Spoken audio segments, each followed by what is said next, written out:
নমস্কাৰ এমচিকিউ আসাম চেনেলৰ সকলোকে স্বাগতম জনাইছো। আজি আমি সৰল সুদ বা সিম্পল ইন্টাৰেষ্টৰ ওপৰত পঢ়িম। আজিৰ ক্লাছটো পিডিএফটো আমি আমাৰ টেলিগ্ৰাম চেনেলত আপলোড কৰিম। লগতে আমাৰ টেলিগ্ৰাম চেনেলত আমি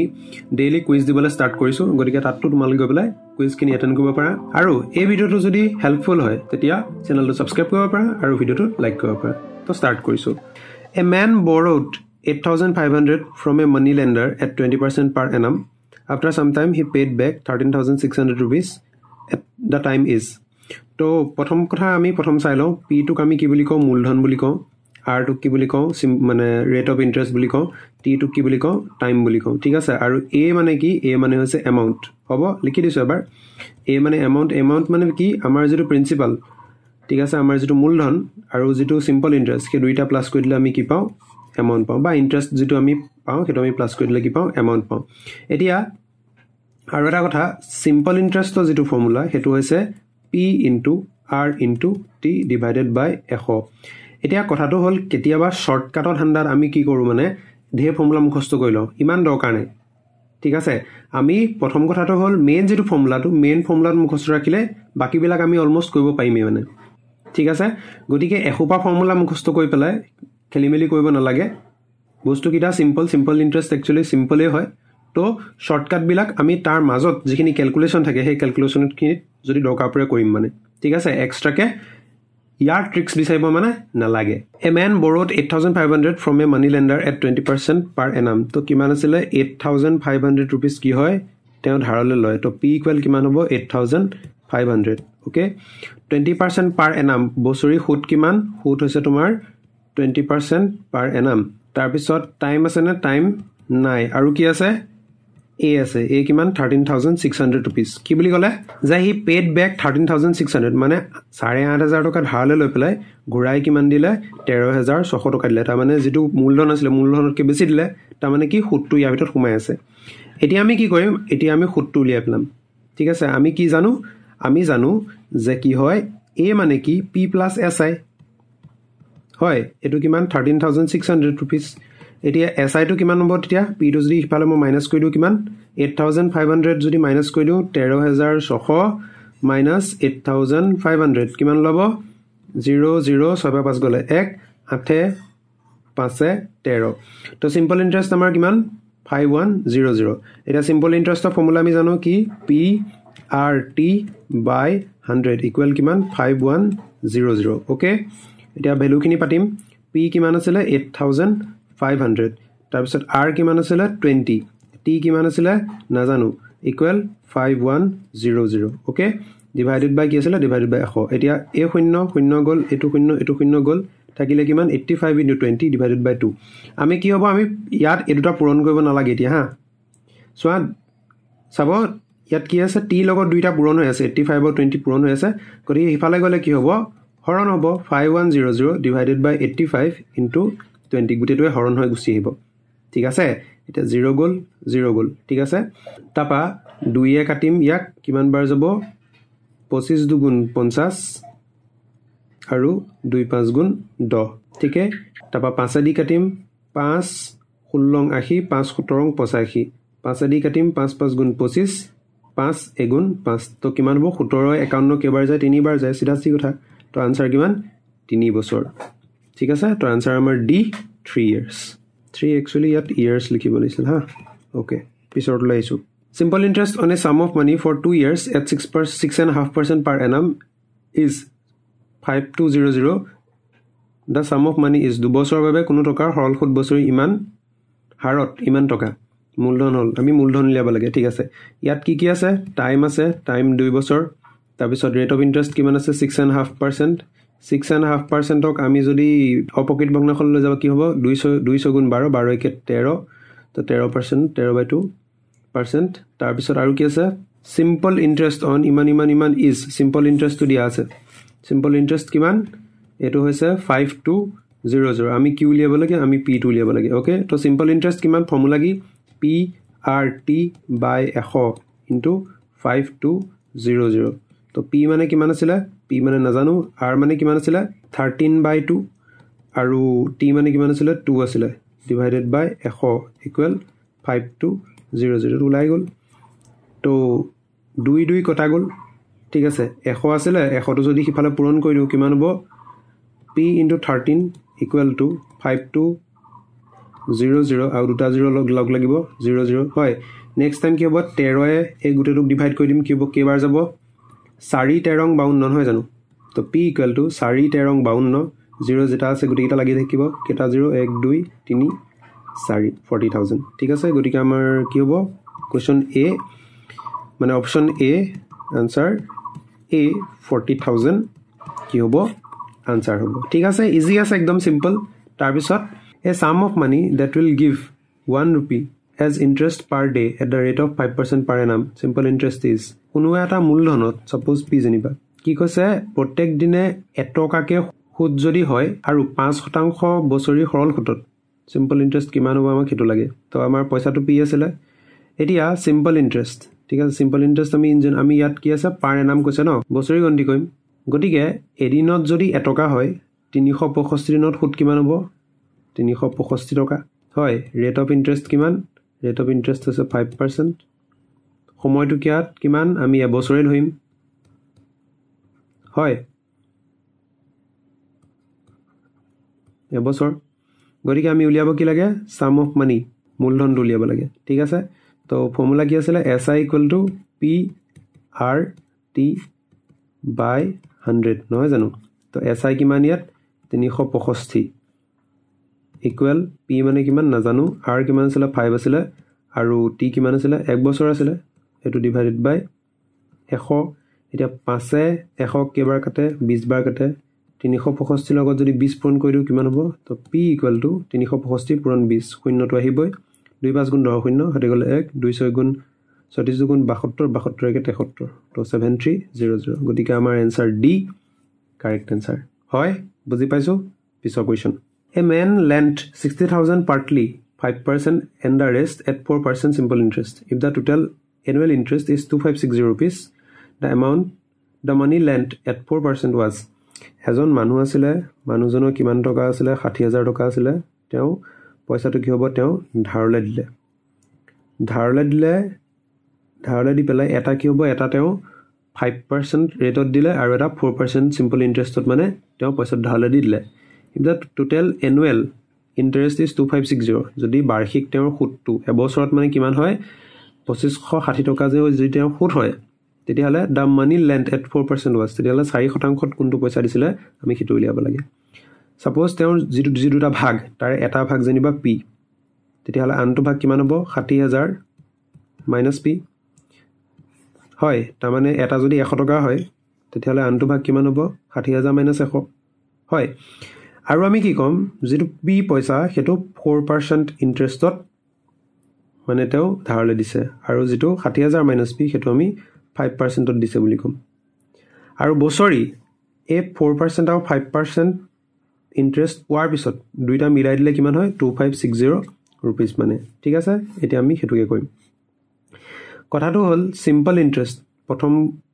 পাৰ্টটোৰ simple interest second পাৰ্টটোৰ simple interest বছৰি দুইটা যদি মই প্লাস কৰো তেতিয়াহলে কিমান হ'ব 2560 হয়নে প্ৰশ্ন মতে তাৰ পিছত এতিয়া প্ৰথম যেটো পইচা আছে যেটো 4% ইন্টাৰেস্টত যেটো পইচা আমি ধাৰলে দিম বা মানুহজনে ধাৰলে দিব হেতু কিমান হ'ব হেতু আমি উলিয়াব লাগে ফৰ্মুলা পাতিলে p * r কিমান r হৈছে 4% টাইম কিমান এবছৰ ডিভাইডেড বাই 100 প্লাস এ যেটো সেকেন্ডটোৰ কাৰণে উলিয়াম কিমান 60000 - p টকাৰ কাৰণে 60000 - p into rate of interest কিমান 5 টাইম কিমান এবছৰ ডিভাইডেড বাই 100 ইকুৱেল কিমান 2560 হয় এতিয়া আমি ইচ্ছা কৰিলে এই 4 100 5 100 এনেকৈ কাটিব পাম কিন্তু নালাগে কাটিব হ'ব ইয়াতকে বেটাৰ অপচন এটা কিবা এটা ওলাব তো 4 * p কিমান হ'ব 4p প্লাস কান এলসিএম ল'ব লাগিব এলসিএম লৈ পেলাই আলটিমেটলি কথাটো একেটাই হৈ যায় গুটি কাটিব নালাগে 5 আৰু 60000 যদি মই পূৰণ কৰো কিমান হ'ব 5 6 গুণ 30 কিমান হ'ব 3 lakh 3 lakh minus 5p divided by কিমান হ'ব 100 হ'ব হয় ইকুৱেল কিমান 2560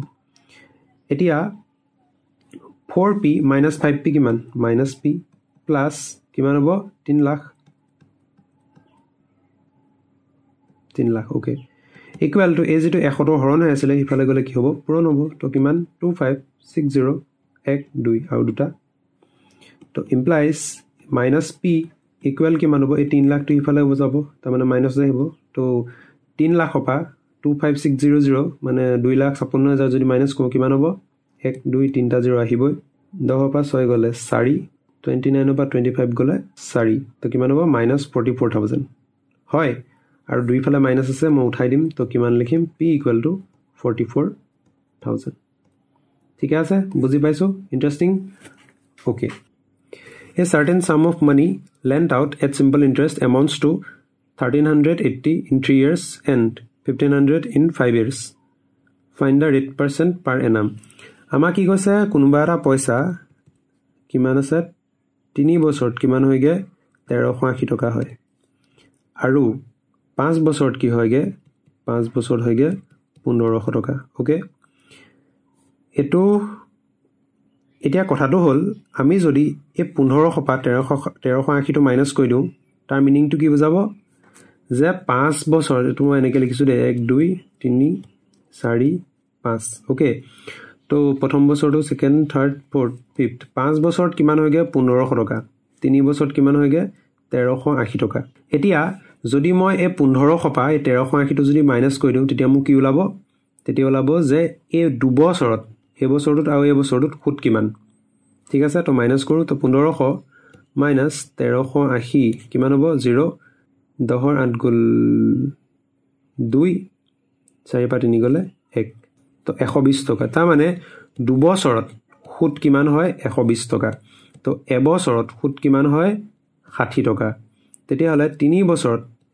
খুত কিমান হ'ব 60 পূৰণ 3 কিমান 180 টকা হয় তাৰ মানে এই যেটো 1380 টকা এই 1380 টকা পা যদি মই 180 টো মাইনাস কৰি দিও তেতিয়া কি ওলাব মূলধন ওলাব 8 5 গলে 0 13 5 গলে 1200 টকা তাৰ মানে এই 1200 টকাটো কি 1200 টকাটো আমাৰ মূলধন ঠিক আছে আৰু সৰল সুত কিমান সুতটো আমাৰ কিমান এবছৰত সুত কিমান লয় 60 টকা গতিকে আমাৰ ওচৰত এতিয়া কি আছে আমাৰ ওচৰত আছে p কিমান 1200 টকা তাৰ পিছত SI কিমান SI হৈছে আমাৰ 60 টকা ৰেট অফ ইন্টাৰেষ্ট এটো নাজানো টাইম কিমান টাইম হৈছে এবছৰ গতিকে এই বস্তুখিনি আমি ফৰ্মুলাত পাতি চাও কিমান হ'ব আমি জানো SI equal to P into R into T বাই 100 হয় তো SI মানে কিমান আমাৰ 60 টকা ইফালে P আমাৰ কিমান আছিল 1200 টকা ৰেট অফ ইন্টাৰেষ্ট তো নাজানো টাইম কিমান এবছৰ ডিভাইডেড বাই 100 এতিয়া এই 100 শূন্য এটো শূন্য এটো শূন্য গল ঠিক আছে এতিয়া 12 যদি 60 আমি হৰণ কৰো কিমান হ'ব 5 হ'ব ঠিক আছে 5 12 60 গতিকে ইয়াৰ পৰা মই কি লিখিব পাৰো r = 5 তাৰ মানে কিমান হ'ব 5% গতিকে d আমাৰ কি হ'ব 5% তো আশা কৰো এটো বুজি পাইছে চাগে যদি হয় কমেন্ট বক্সত জনাব লগতে ভিডিওটো লাইক এটা কৰি দিব A sum of money lent at simple interest amounts to 88 rupees in 2 years and to 920 rupees in 3 years. The sum of money is কোনোবা এটা পইচা কিবা এটা মূলধন হয় p জানিবা এই মূলধনটো কি হয় 2 বছৰত 880 টকা হয় আৰু 3 বছৰত 920 টকা হয় The sum of money is মূলধনটো কিমান আমাক হেতু লাগে এতিয়া সৰল সুতৰ এটা বস্তু ভাল এতিয়া সৰল সুতত কি হয় সৰল সুতত সাপোজ এটো পইচা আছিল সাপোজ 100 টকা জানিবা ওকে তো 100 টকা যদি 5% যদি সৰল সুত লাগে ন কিমান হ'বগে 105 টকা হয় 5 টকা যদি সুত লাগে তো 105 টকা হ'বগে এবছৰ পিছত তো নেক্সট বছৰো কি হ'ব নেক্সট বছৰ ই 5 টকাহে বাহিব তাৰ মানে 105 টকাটো 110 টকা হ'বগে ঠিক আছে নেক্সট বছৰ কি হ'ব আকৌ 5 টকা বাহিব নেক্সট বছৰ আকৌ 5 টকা বাহিব তাৰ মানে 5 টকাকেহে বাহিব যদি 5% ৰেটত সৰল সুতটো দিয়া হয় মানে ঠিক আছে কিন্তু চক্ৰবৃদ্ধি সুতত কি হয় কম্পাউণ্ড ইন্টাৰেষ্টত কি হয় কম্পাউণ্ড ইন্টাৰেষ্টত যদি মই 100 টকা এটা মূলধন আছিল 100 টকা মূলধনত যদি 5% মই ইন্টাৰেষ্ট লগাও তেতিয়ালে কিমান হ'ব 105 টকা নেক্সট বছৰত কি হ'ব এই 105 টকাৰ মই 5% উলিয়াম ঠিক আছে এতিয়া 105 টকাৰ 5% কিমান হ'ব 5 5 গুণ 25 5 গুণ 5 দুটা আগত পইণ্ট বহিব তো 5.25 ঠিক আছে তো 105 টকাৰ লগত 5.25 যোগ কৰিলে কিমান হ'ব 25 110 তাৰ মানে ইমানটো হ'বগে ঠিক আছে তাৰ পিছৰ বছৰত আকৌ এই পইচাটো ওপৰত লাগিব তাৰ পিছৰ বছৰত এনেকৈ বাঢ়ি বাঢ়ি মানে লাগি লাগি গৈ থাকে সেইটো কয় চক্ৰবৃদ্ধি সৰল সুতত কি হয় যেটো প্ৰথমতে ইনিশিয়ালি আমি পইচা থৈছিলো সেই পইচাটো ওপৰতহে সুতটো মানে বাঢ়ে হয় এতিয়া কথাটো হ'ল আমাৰ 2 বছৰত সুতে মূলে কিমান হয়গে 2 বছৰত সুতে মূলে আমাৰ কিমান হয়গে 880 rupees 3 বছৰত সুতে মূলে কিমান হয়গে আমাৰ 920 rupees যদি মই 920 পা 880 টো মাইনাস কৰি দিও তেতিয়ালে কি হ'ব এবছৰত কিমান সুত লাভ হেতু লাভ হয় গতিকে 920 minus 880 কি পাবো 0 আছে 12 টকা হয় তাৰ মানে এবছৰত সুত কিমান এবছৰত সুতটো হৈছে 40 টকা গতিকে 2 বছৰত সুত কিমান হ'ব 40 পূৰণ 2 কিমান হ'ব 80 টকা হয় যদি 2 বছৰত সুতটো 80 টকা হয় তেতিয়া হলে এই 880 টকাৰ পৰা যদি মই 80 টকাটো বাদ দিও তেতিয়া হলে 800 টকা থাকিব নাই তাৰ মানে মূলধন আমাৰ কিমান হ'ব 800 টকা হয় সুতটো যদি বাদ দি দিও তেতিয়া মূলধনটো থাকিব হয় গতিকে আমাৰ आंसर কি आंसर ডি 800 টকা কাৰেক্ট ঠিক আছে answer D okay next question in how many years will a sum of money double itself at 5% per annum simple interest তো সৰল সুতত 5% হাৰত কোনবা এটা পইচা নিজে নিজক দুগুণ কৰিব ঠিক আছে এটা পইচা সাপোজ পি জানিবা ই যদি এবছৰৰ পিছত ইয়াৰ ভ্যালুটো কি হয় যদি দুগুণ হৈ যায় 2p যদি হৈ যায় ঠিক আছে তাৰ মানে কি হ'ব লাগিব এমাউন্ট টু 2p হ'ব নহয় জানো হয় তাৰ মানে কি হ'ব এই পইচাটো p পইচাটো দুগুণ হ'বলৈ হলে কি হ'ব লাগিব ইয়াৰ সিম্পল ইন্টাৰেষ্টটো কি হ'ব লাগিব p হ'ব লাগিব তেতিয়াহে দুইটা মিলাই পেলাই আমি 2p পাম দুগুণ পাম সাপোজ 100 টকা জানিবা কোনবা এটা পইচা তো এই পইচাটো যদি এবছৰ দুগুণ হ'বলৈ হয় তেতিয়াহলে কিমান হ'ব ইয়াৰ সুতটো 100 টকাই হ'ব লাগিব না ঠিক আছে ওকে এতিয়া আমি ইয়াত কি পালো মূলধন আমাৰ কিমান যদি p হয় তেতিয়াহলে সিম্পল ইন্টাৰেষ্টটো কিমান হ'ব p এ হ'ব ৰেট অফ ইন্টাৰেষ্ট আছে নে কিমান আছে 5% আৰু কি দিয়া আছে আৰু কি আছে টাইমটো আমি নাজানো কিমান গতিকে গুটিকিটা ভ্যালু আছে ফৰ্মুলা আমি জানো কিমান SI = P * R * T divided by 100 okay তো নেক্সট স্টেপত কি হ'ব SI জায়গাত মই P লিখিম ইকুৱেল P * R মানে কিমান আছে 5 * T মানে নাজানো divided by 100 তো পিছৰ স্টেপত মই কি কৰিম এ P আছে এতিয়া মই কি কৰিম 5 আৰু 100 কাটি দিম কিমান হ'ব 20 হ'ব ওপৰত থাকিব 1 তাৰ মানে PT by 20 equal কিমান P ওকে P * 20 20p লিখিম তাৰ নেক্সট স্টেপত কি হ'ব T টো এফালে ৰাখি পেলাই P টো ইয়াক যদি ডিভাইড কৰো 20p divided by যদি P হয় PP কটা যাব থাকিব কিমান 20 মানে কিমান টাইম লাগিব 20 বছৰ লাগিব হয় নেক্সট কোৱেশ্চন তো আদাই তো এই আছিল আজিৰ ক্লাস আপোনালোকে জনাব বস্তুখিনি যদি হেল্পফুল হয় কমেন্ট বক্সত জনাব লগতে আমাৰ টেলিগ্ৰাম গ্ৰুপত আপোনালোকে জয়েন হ'ব পাৰে তাত আমি ডেইলি কোৱেশ্চন আপলোড কৰি আছো গতিকে thank you so much for watching keep killing keep প্ৰ্যাকটিসিং